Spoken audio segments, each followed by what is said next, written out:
好的，大家好，我是杨老师。现在呢，我们正在进行的是 HSK 6级考前辅导系列课程。这个课程呢是系列课程，可以全面的帮助大家复习和准备 HSK 6级考试。那我们这个考前辅导课程呢，是按照听力、阅读和书写这样的3个部分进行讲解的。那听力的部分已经完成了，所以从这节课开始呢，我们要进入阅读的部分。那首先呢，我们要来看一下，在阅读部分我们会有什么样的题目。我们看到阅读呢，一共有4个部分。那第一部分是找病句，一共是10个题。第二部分是选词填空，也是10个题目。那第3部分是选句填空，10个题目。第4部分是阅读理解，20个题。好，那一共加起来是50个题。那我们所有的时间呢，就是50分钟，做题时间是50分钟。大家可以看到呢，我们基本上最多平均一个题目只能用1分钟的时间。那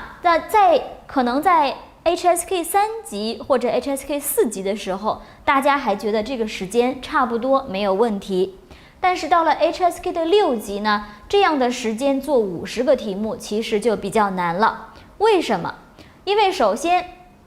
这50个题目里面有一些题目是比较难的，是需要你去认真的想一想的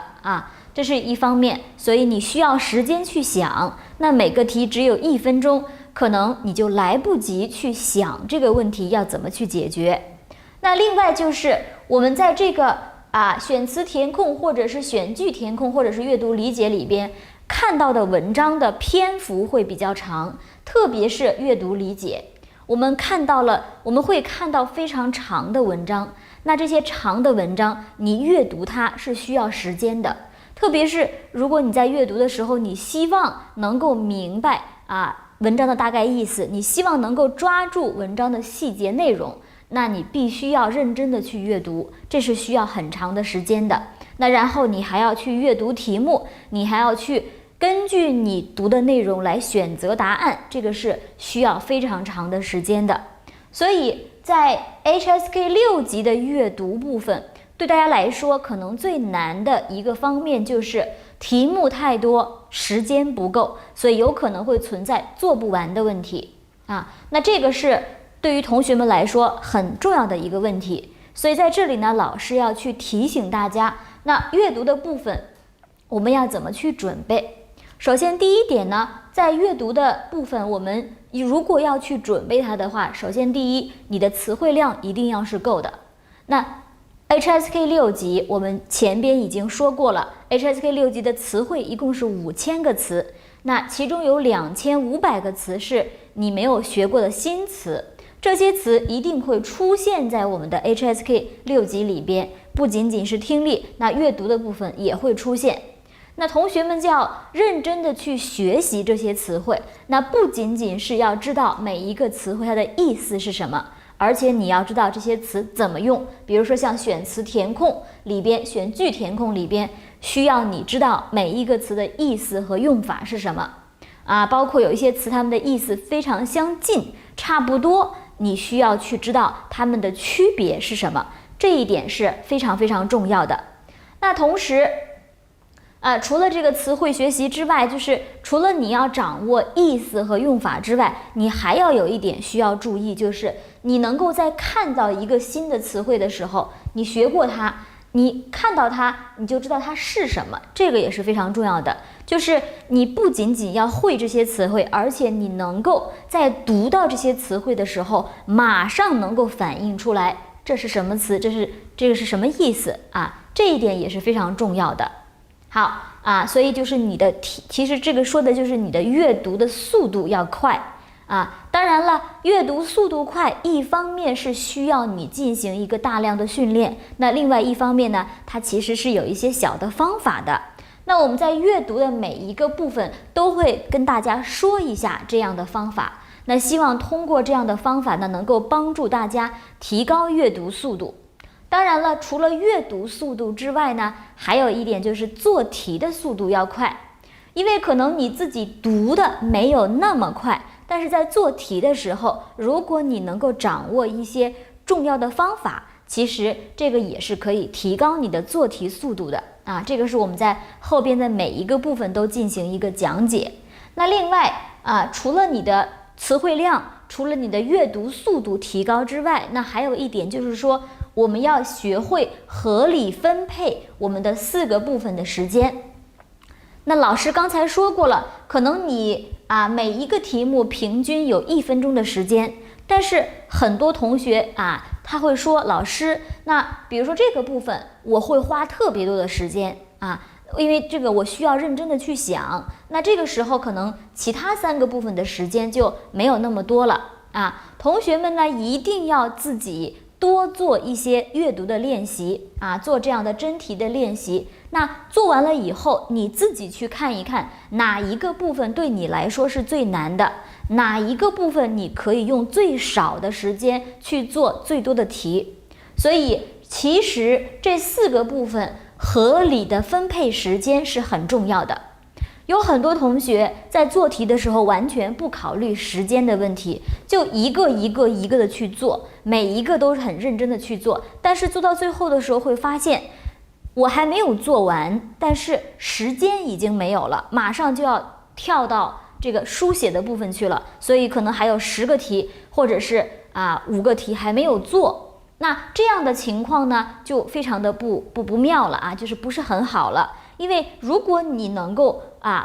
合理的去安排时间，你能够把每一个题目都做完，你的得分的这个可能性就会更大。那比如说，如果你有5个题目完全没有做，那这5个题目就是100%你是不能拿到分数的。但是如果你能够把他们所有的题目都做了，可能里边会有1、2个、3、4个错误的题目，但是总体来说，大部分的分数你是可以拿到的。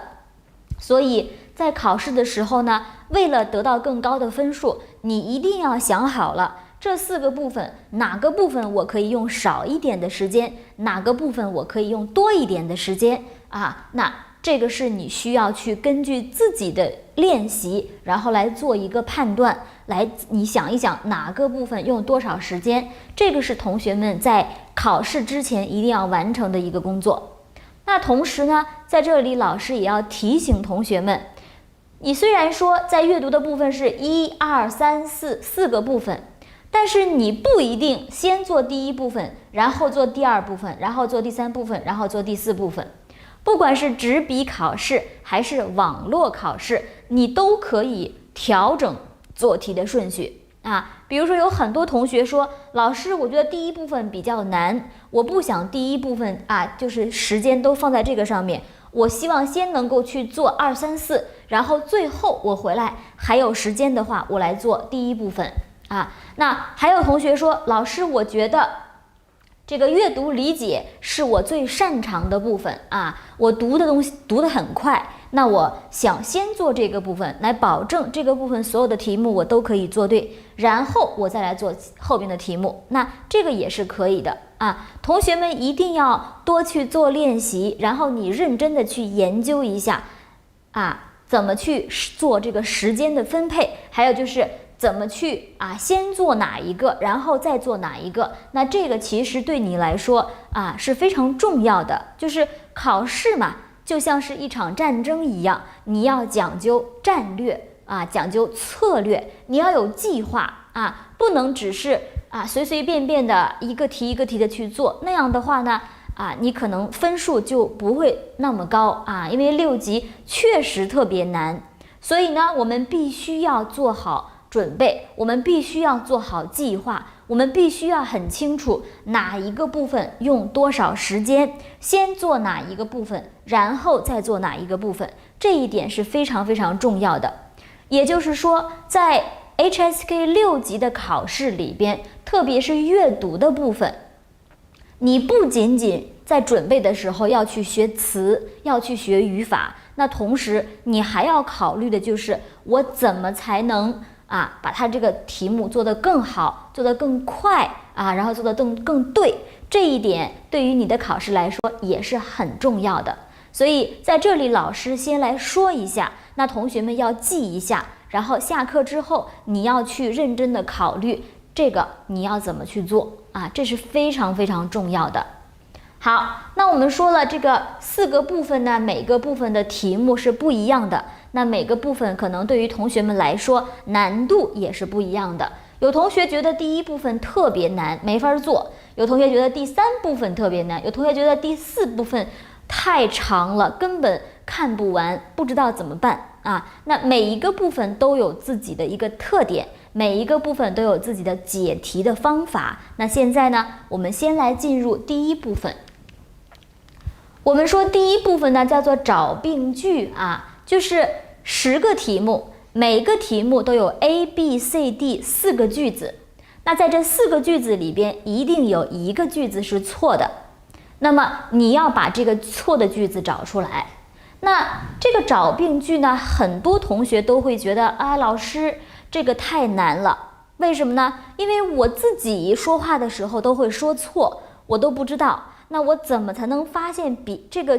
4个句子里面有1个是错的呢？而且这4个句子都特别长，特别难，里边有很多的语法，我怎么知道哪1个是错的啊？那在这里呢，老师要告诉大家一些最基本的方法，请大家一定要注意。那首先就是你要合理分配时间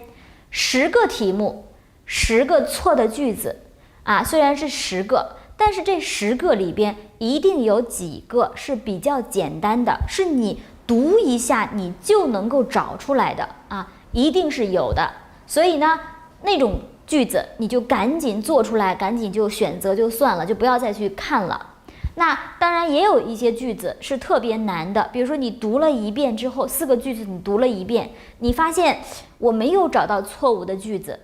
那你再读1遍。那基本上你读2遍还没有发现的话，你就可以放弃了，因为你读了2遍还没有发现哪1个是错误的，那说明如果你真的要去找出来这个答案的话，是你会花非常多的时间，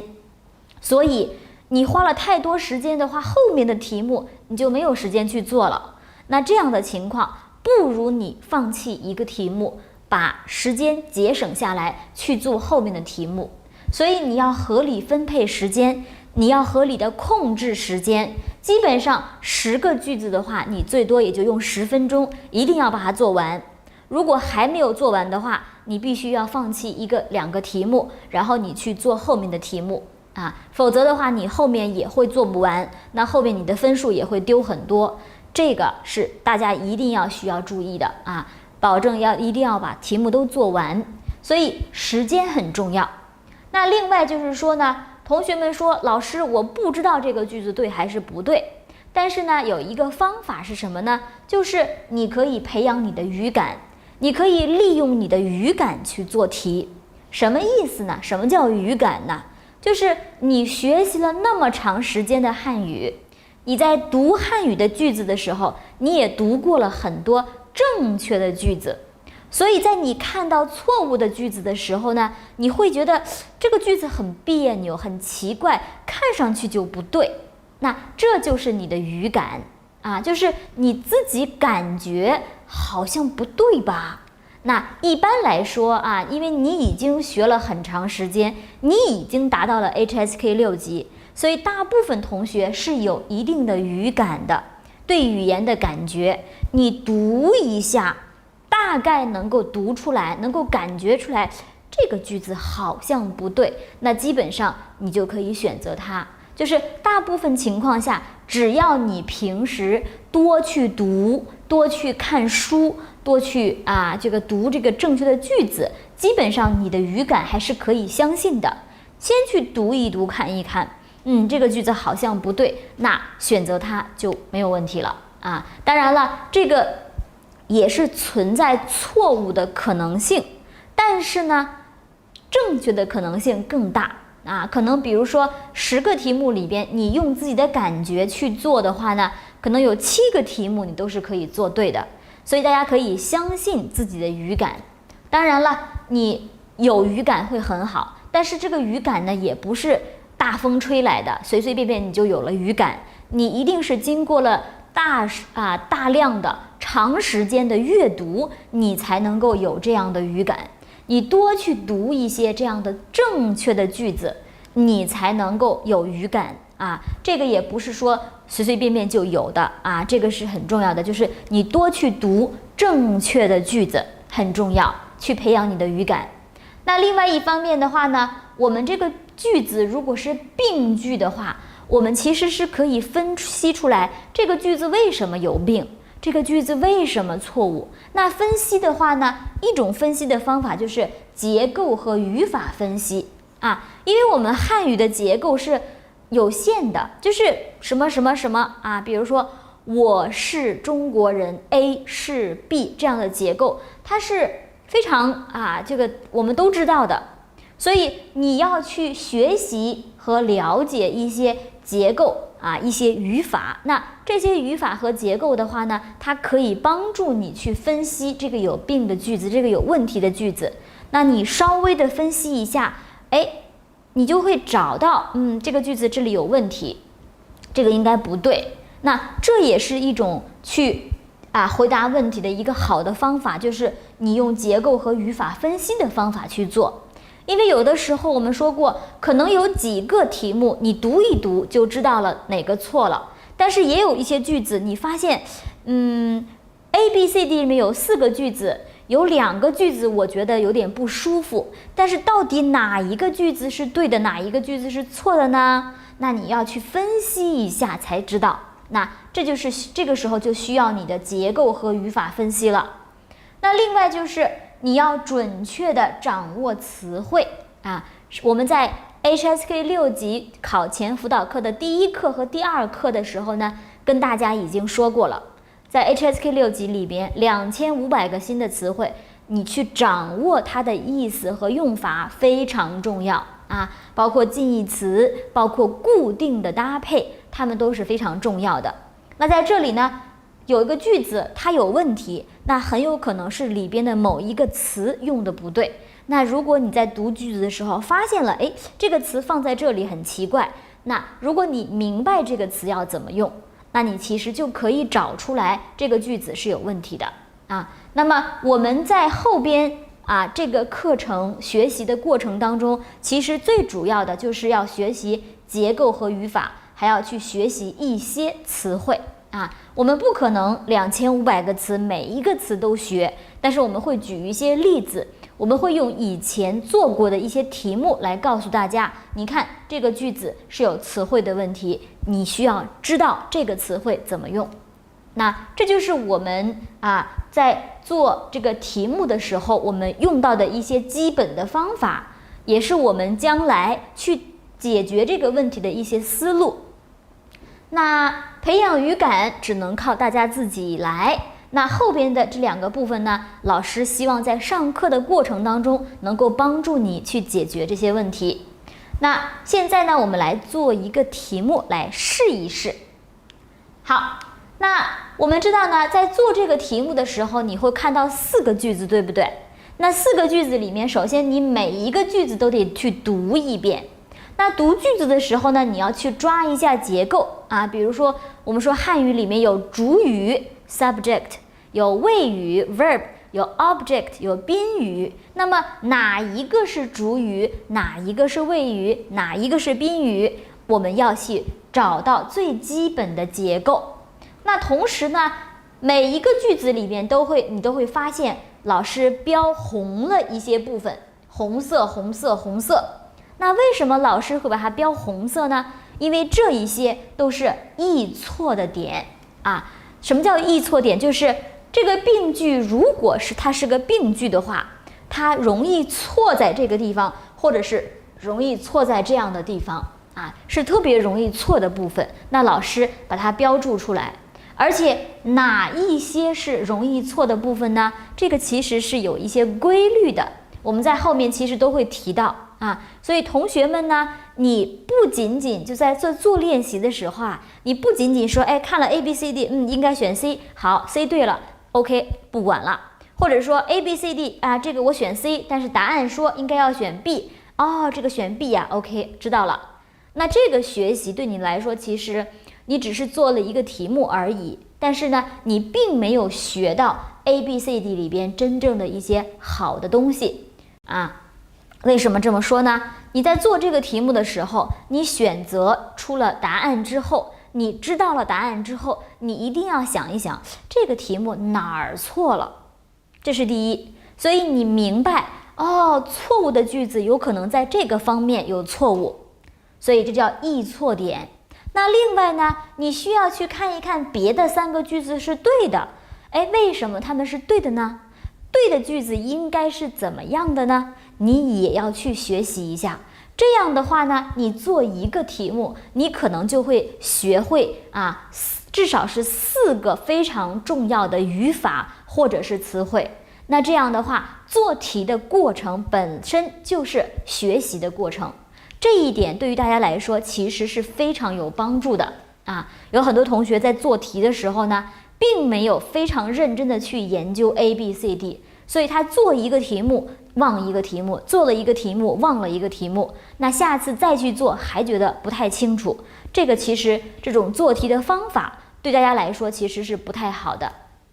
那么我非常鼓励同学们，虽然很多同学说呀，老师阅读1太难了，花很多的时间，我决定放弃这个部分，我会就会了，不会就算了，我决定把更多的时间去做2、3、4，只要我考试通过就可以了。真的有同学放弃这个部分，但是如果有同学跟老师说，老师我要放弃这个部分，我一定会鼓励同学们说，你们一定要学这个部分。为什么？这个部分是真正可以帮助你在汉语的语法和词汇上有一个大的提高的一个题目。如果你认真的去学习了这个部分的话，你会发现你的汉语有非常大的提高，特别是你的汉语语法提高非常大提高的这个提高非常快那因为什么呢？因为首先第一点就是你学习了这么长时间的汉语，你自己已经有一些习惯性的错误了，就是你说句子的时候是有错误的，只不过你不知道。但是可能中国同学、中国朋友听了以后，大概意思明白了，或者是说，哎呀，有人告诉你，但是你下一次还是会错，而且你可能不知道为什么错了，正确的句子应该怎么说，你可能不知道。但是呢，我们通过这次的完整的这个语法和词汇的学习呢，你会非常清楚原来汉语是这样的因为我们在这里会对汉语进行一个大的总结。那你学习了这个之后呢，你会发现你自己的语法呀，你自己之前的错误你都会有一个很好的了解。那这样的话，你学过之后，你的汉语就会有很大的提高，这个是非常重要的。所以在这里呢，我们希望同学们能够跟着老师一起学习，就是虽然它很难，但是我们还是希望同学们跟着我们一起来学习，然后呢，你的语法、你的汉语一定会有很大的提高在这里老师提醒大家一下。那我们现在呢来看一下这 A、B、C、D 四个句子。首先呢，我要给大家一点点时间大家自己先来读。那读完了以后呢，请大家告诉我，你觉得哪一个句子是错的？那老师在这里呢，给大家一些红色的部分，告诉你可能这些部分是错的，你认真的读一下，然后告诉老师哪一个你认为是错的句子。那然后老师再来讲一下这个题目。好，那现在呢，我们有一点点时间，你们来读。注意一定要快不能特别慢好。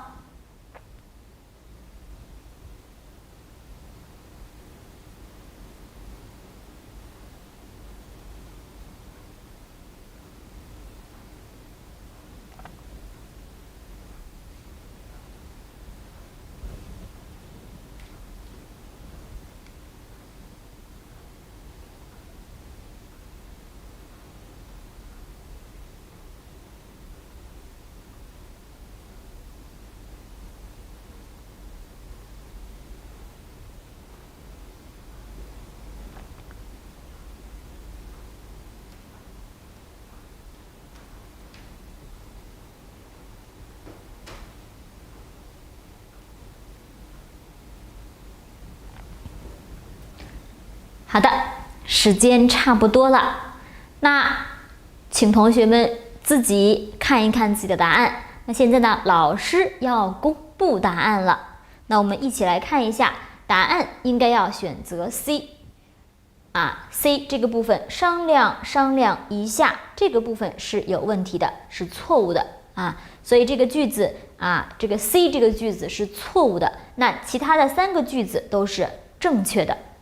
我不知道你有没有做对呢？这个题目还是比较简单的，我相信大家都是可以做对的。那在这里，如果你能够知道这个句子是错误的，首先确定的一点就是你了解汉语里边一个用法，就是这个 verb 的重叠，动词的重叠，还有就是动词和一下的用法那这2个都是表示我做一件事情时间非常短，或者我只做一次这样的用法。那么比如说呢这个我的同学呢，他拍了一张照片，他说哎呀，这张照片我拍得特别好。然后我想说，我说哎，我看一下，或者说哎，我看看那看一下和看看，它都表示我看一下，这个意思就是说我可能看很短的时间，或者是说我只看一次我不会看很长时间。如果我要看很长时间的话，我可能是说我想看一本书，这本书特别好，我想看这本书，我想从第1页看到最后1页，这个叫看书。但如果我说我看一下，那意思是看可能3秒钟、5秒钟，然后我就给他了，我就不再看了。那这个是动词的重叠或者动词和一下的这样的用法。但是要注意的是，你每次只能用一个，你要么用看看，要么用看一下，你不可以把看看和看一下放在一起，这个是不对的。所以在这里呢，如果这个题目你能够做对的话，你就应该能够掌握这个的用法。所以下一次如果你再看到2个动词或者是动词和一下这样的用法，你就知道那既然它有问题的，它在这里放在一起了，那一定是错的。所以下一次如果再出现这个题目，你就知道它们是错的那这是一个关于答案的这样的一个讲解。那现在呢，我们回过来再来看一下，那如果 C 是错的，那么 A、B、D 为什么是对的？那这个对的句子能够给我们什么样的一些帮助和好处呢？我们要认真的去读，然后认真的去学习。首先在这里我们看一下 A， 他说呢，权利没有制约，必然会产生腐败。什么意思？我相信同学们应该大概是能够明白的就是如果你是国家的一个领导，你是有权利的，那你一定要有一个制约什么就一定要有人管你比如说这个在美国的话，特朗普他不可以想做什么就做什么，他一定要跟别的人商量，他一定要遵守法律那这个法律就是对他的一种制约。如果没有制约的话呢，必然的意思是一定会产生腐败那这个领导如果没有人管他，他真的可以想做什么就做什么，他一定会拿很多的钱他一定会收别人很多钱，一直做不好的事情。那在这里呢，首先第一点，必然的意思是一定的意思。那你要知道，必然这个词它要放在会的前边，要放在产生的前边，它一定要放在动词的前边。那这个你知道。还有一点就是产生腐败那腐败这个词我们都知道就是做领导的人收很多钱，这个就叫腐败了。那么有腐败，我们说产生腐败，那这个搭配你也一定要记住。像产生这个词，比如说产生影响、产生腐败等等，产生的后面可以跟什么样的名词呢？你一定要认真的去学习一下有可能下一次考试就产生什么什么，但是是不对的，你一定要去认真的去学习这个词。好，这是我们的 A， 没有问题，它是正确的。那 B 他说呢，不是每一次努力都会有收获，但是每一次收获都需要努力。这个句子也是对的。那我们在这里看到了每什么什么什么都什么什么，那这个也是一个比较固定的情况，就是如果我们用每的话，一般来说会有都啊，这个是一个比较常见的句子，比较简单。那在这里还有一个但是，为什么同学们说老师但是特别简单呀？这里有什么问题吗？那一般来说呢，我们在这个找病句这样的这个问题里边呢，有一种错误，就是这个关联词的错误，什么因为所以呀，虽然但是啊，不但而且呀，即使也呀，既然就啊等等这样的关联词，有的时候它会有错误。所以为什么老师在这里标注出来，就是你如果看到了这样的词，你就要去认真的去想一想，放在这儿行吗？合适吗？逻辑对不对？意思对不对？那你看这个前面是不是每一次努力都会有收获？每一次收获都需要努力，中间用但是可以吗？可以，非常好，没有问题，所以这个句子是对的。那如果我把但是变成而且呢？我说不是每一次努力都会有收获，而且每一次收获都需要努力。如果我变成而且，那你能不能判断出来这个句子对还是不对呢？当然是不对的，不能用而且。但是同学们有可能会觉得而且这个词这么简单，应该没有问题吧？但是有的时候呀，这个关联词你要考虑前边和后边的关系到底是什么样的关系，这个关联词放在这儿到底对不对？那这个也是非常容易出错的一个方面。所以你在读句子的时候，你就知道哦，这个地方容易错，那我要认真看一看了这样你知道哪里容易错，你才会更容易去找到答案。那第四个，我是电影评论专业的一名研究生，去年1年我一共看了206部电影那在这里呢，老师首先第一这个的电影评论专业的一名研究生，这个是没有问题，这个的用法同学们要注意。那206部电影，部呢它是一个 measure word， 是一个量词。那有的时候句子里边出现了量词，你要稍微注意一下这个量词对还是不对我们之前看到过量词不对的情况，所以在这里呢，我们把红色的部分都认真的去看一下，它们如果是错的，你就要知道为什么错，它们如果是对的，你也要把它们记住，这样的句子，这样的搭配是正确的。而且你要注意这个词是容易有错误的，那这个词是容易有错误的，这个是容易有错误的，你记住哪些是容易错的，你去检查它，你会更容易找到答案。好，那这是我们的一个题目同学们在看了以后呢，相信也已经有一点点收获了。好，这是我们的这个一个练习。那我们前边已经跟大家说了，如果我要做这个题目，除了用我的语感以外，我还可以用的方法是什么呢？首先就是句子结构的方法，我会分析一下这个句子的结构是怎么样的。那另外呢，我们要用的就是词汇，我们要准确的掌握词汇的意思和用法。那现在呢，我们详细的介绍一下。首先句子结构里边，比如说最基本的句子这3个我们举简单的例子就可以了。第一个 subject verb object 主谓宾结构，比如说老师现在说一个简单的句子，就是我喝咖啡。我喝咖啡非常简单，我喝咖啡，对不对？很简单，对不对？那当然了，你在做题目的时候呀，你会看到不会有这么简单的句子，但是实际上所有的句子它再怎么变化都不会变得特别奇怪，它都有一个最基本的东西比如说呢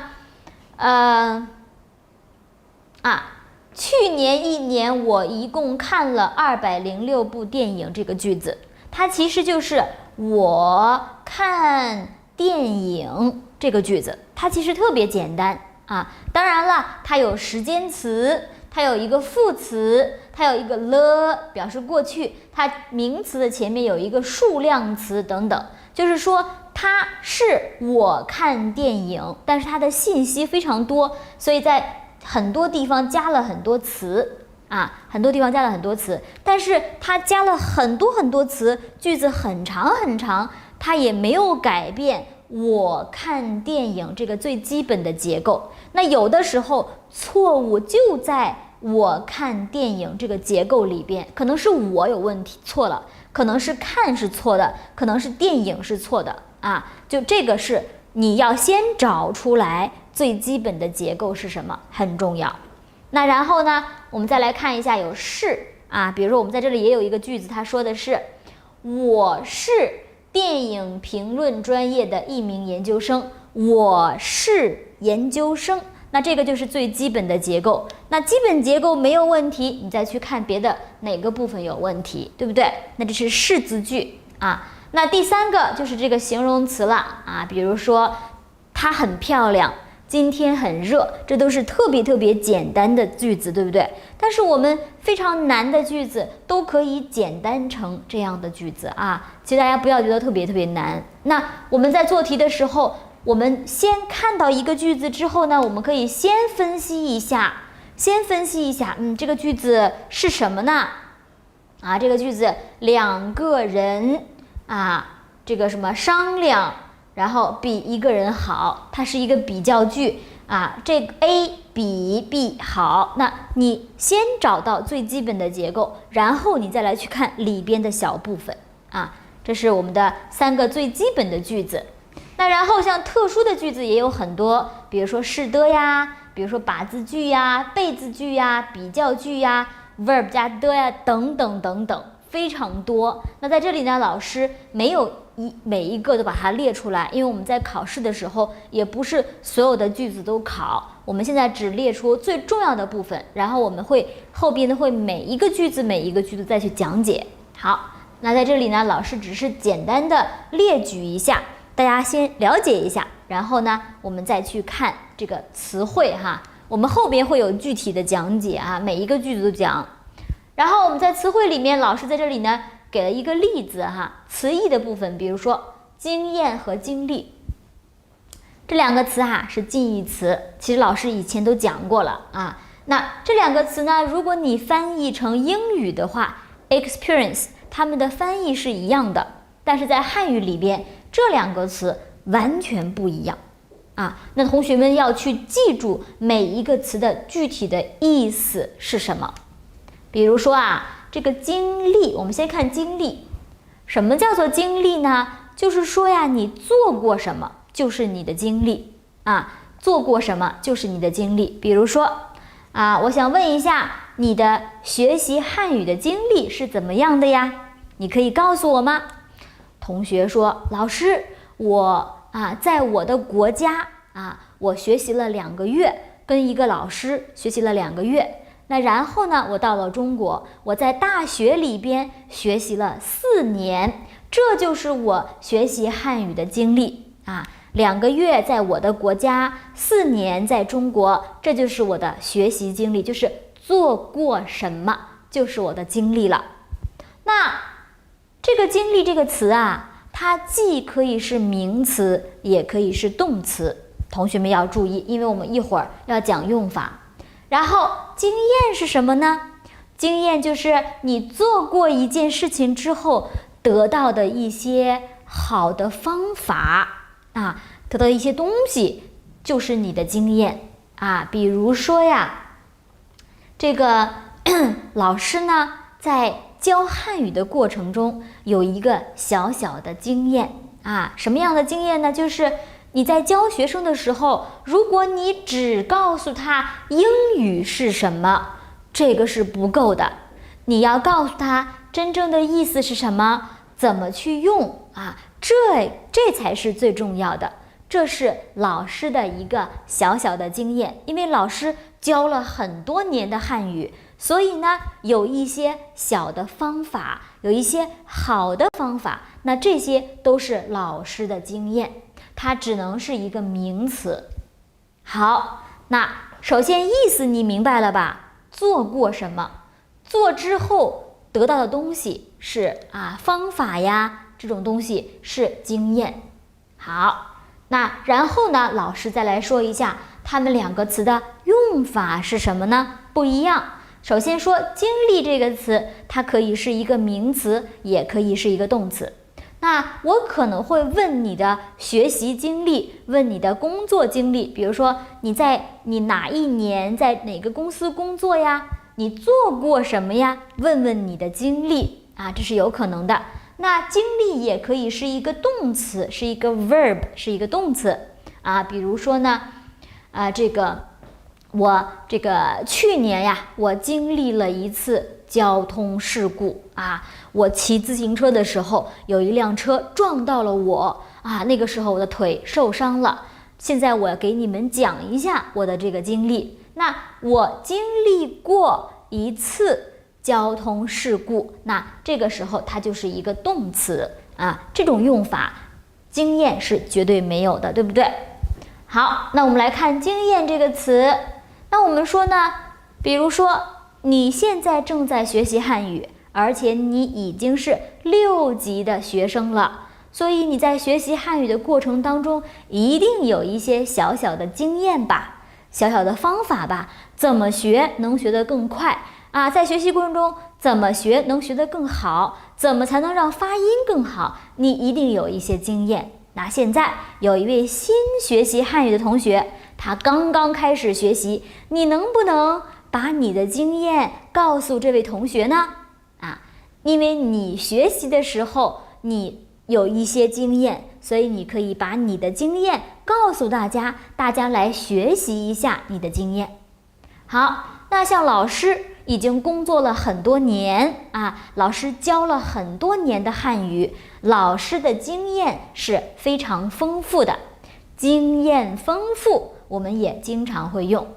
而且呢，老师在教汉语的过程当中呢，也总结了一下自己的经验经验在脑子里，你得去想一想，学汉语的时候要怎么学，教汉语的时候要怎么教，这个国家的学生容易说错什么样的句子，那个国家的学生容易说错什么样的句子，老师要去想一想，老师总结经验。那还有老师的经验很丰富，老师总结经验，那下面有一个积累经验。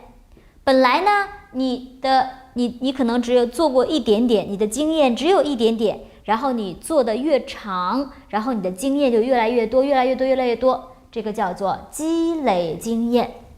好，那经验这个词它常常说，比这个经历更常用一些，所以这个词要格外注意一下。那这就是用法了，名词的用法它常常怎么说，动词和名词的用法常常怎么说，这就是用法，你一定要记住了。